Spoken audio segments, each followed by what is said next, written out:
खबरों के एक्सप्रेसवे से आगे रुक करते हैं सियासी ढाबे का, जहां कि आज की सबसे दिलचस्प खबर मौजूद है। हरियाणा विधानसभा चुनाव में अब ज्यादा दिन नहीं बचे हैं। चुनाव प्रचार के आखिरी हफ्ते में कांग्रेस और बीजेपी ने पूरी ताकत झोंक दी है। राहुल ने आज करनाल और हिसार में 2 रैलियां की और बीजेपी को पहलवानों, किसानों और नौजवानों के मुद्दे पर जमकर घेरा। कांग्रेस के लिए राहत भरी बात यह है कि करनाल रैली में राहुल गांधी भूपेंद्र हुड्डा और कुमारी सैलजा को एक साथ मंच पर लेकर आए, जिससे कि हरियाणा के कांग्रेस नेताओं में एकजुटता का संदेश देने की कोशिश की गई। तो वहीं कल प्रधानमंत्री नरेंद्र मोदी ने गोहाना में कांग्रेस पर जमकर हमला किया था। उन्होंने कहा था कि कांग्रेस ने हरियाणा को बर्बाद किया है। कांग्रेस का शाही परिवार देश का सबसे भ्रष्ट परिवार है। सारी की सारी प्लानिंग 10-15 लोगों के लिए होती है। सारे के सारे एथलीट्स को खत्म कर दिया।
हरियाणा में सबकी सरकार बनेगी, सबका सम्मान होगा। वहीं बीजेपी पर बरसते हुए कहा कि बीजेपी ने खिलाड़ियों को खत्म कर दिया, महिला पहलवानों से यौन उत्पीड़न करने वालों को बचाया। सारे के सारे एथलीट्स को खत्म कर दिया। इनकी बहनों का सेक्सुअल हैरेसमेंट हो रहा है और जो कर रहा है उसकी रक्षा चल रही है। 24 घंटे टीवी पे देखो, वो रो रही है, कोई फर्क नहीं पड़ता। बीजेपी का आदमी है, चिल्लाओ जितना चिल्लाना है, देव के साथ चिल्लाओ, 24 घंटा चिल्लाओ, हमें कोई फर्क नहीं पड़ता, मर जाओ। ऐसा हरियाणा हमें नहीं चाहिए। राहुल गांधी ने किसानों को लेकर बीजेपी पर हमला बोला। उन्होंने कहा कि हरियाणा के किसानों का कर्जा माफ नहीं होगा, लेकिन अरबपतियों का कर्जा माफ होगा। तो कल प्रधानमंत्री मोदी ने किसानों को लेकर 10 साल पहले की कांग्रेस सरकार को कटघरे में खड़ा किया था। कि 10 साल पहले हरियाणा को कैसे लूटा गया था। तब हरियाणा में किसानों की जमीन को जम करके लूटा गया। कांग्रेस ने हरियाणा को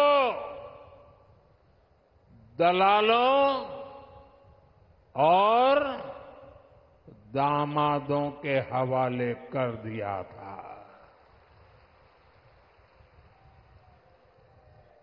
दलालों और दामादों से बचना है तो कमल ही बचाएगा। नरेंद्र मोदी क्या करते हैं? काले कानून लाते हैं। जो है आपके पास, जो आप पूरे देश को देते हो, वो भी छीनने की कोशिश करने। हरियाणा के किसानों का कर्जा माफ नहीं होगा, आपको सही एमएसपी नहीं मिलेगी, मगर 25 अरबपतियों का 16 लाख करोड़ रुपया कर्जा माफ होगा। और आप देखते रहोगे कि भैया हो क्या रहा है।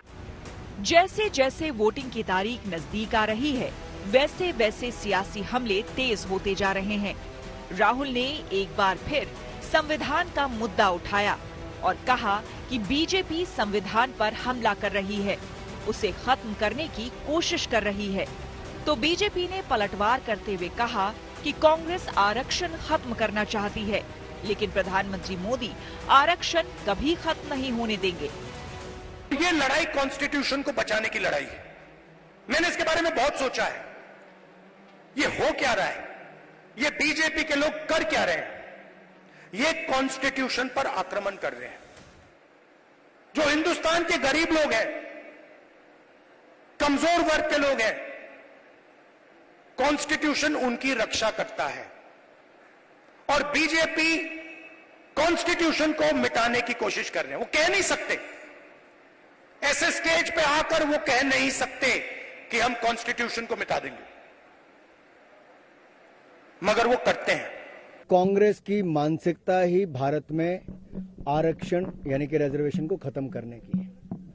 पंडित जवाहरलाल नेहरू हो, इंदिरा जी हो, इन सब की, राजीव गांधी जी तक की मानसिकता और कांग्रेस का यही था कि आरक्षण को खत्म करना है। और राहुल गांधी जी की जुबान से फिर एक बार निकला है विदेशी धरती पे कि वो आरक्षण को खत्म करना चाहते हैं। राहुल गांधी ने हरियाणा को रोजगार की गारंटी दी, संसद में हरियाणा की आवाज उठाने का वादा किया, पहलवानों को लेकर बीजेपी पर निशाना साधा और दलितों को लेकर भी सवाल खड़े किए। लेकिन बड़ा सवाल ये है कि क्या 10 साल के वनवास के बाद कांग्रेस की सत्ता में वापसी होगी या फिर हरियाणा की जनता बीजेपी को तीसरे टर्म का जनादेश देगी। ये फैसला 8 अक्टूबर को चुनाव नतीजों के बाद साफ हो जाएगा। Bureau report, good news today.